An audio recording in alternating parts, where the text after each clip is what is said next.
Today we're going to review our 5 landmark notes that we've learned so far. Bass C, bass F, middle C, treble G, and treble C. We're going to review them on the grand staff and on the piano, and I'm going to walk you through a worksheet that you can do for practice. Alright, so you can grab your grand staff sheet. This is from Susan Parody. And we're going to start off by marking the 3 C's that we've learned about so far. So we have our middle C that sits on the fence between their 2 houses. Treble C. If you remember, Mrs. Trebleclef's cat likes to sit around her neck like this. So if you can imagine this is a lady, then her face would be right here, her body would be right here, and in between would be her neck. And so that's where our treble C likes to sit, right there. So that's space 1, 2, 3 if you're counting from the bottom. But another thing to notice is actually space 1, 2 from the top. And that's kind of important, as you'll see in a second.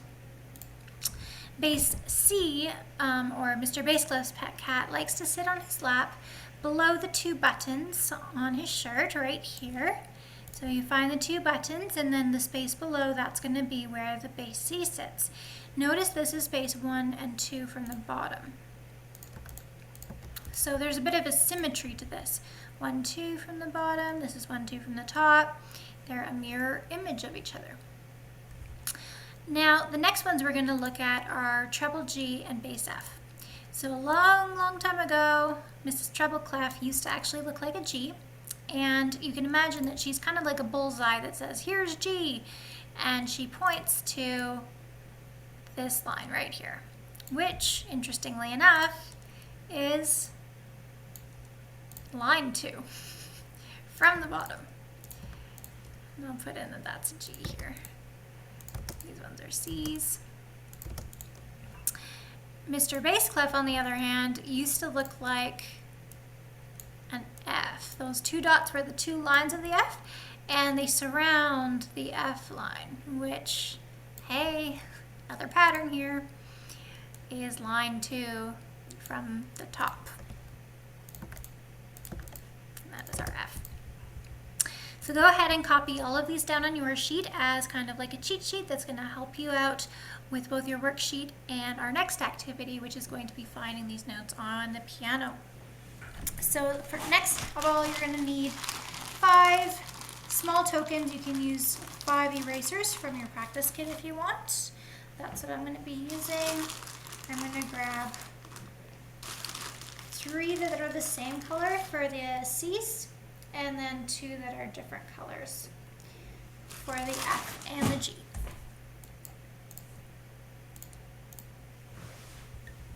Okay, so first things first, you want to find middle C right in the middle of your piano. Put on your yellow, that's middle C, and then up 1 C from there, treble C, down 1 C from there is bass C. Now in between the C's, this is why I like to do the C's first, because they'll help guide you to the G and the F. So Mrs. Trebleclef G is going to be kind of in the middle of the C's right there, and bass F will be in the middle of the C's there. C, F, C, G, C. So those are the 5 landmarks that we have learned so far. Alright, so now we're going to head back to PDF thing here. We're going to fill out the message Scramble worksheet. So I'm going to go to full screen mode. Hopefully you can see it okay. It's not too small for you.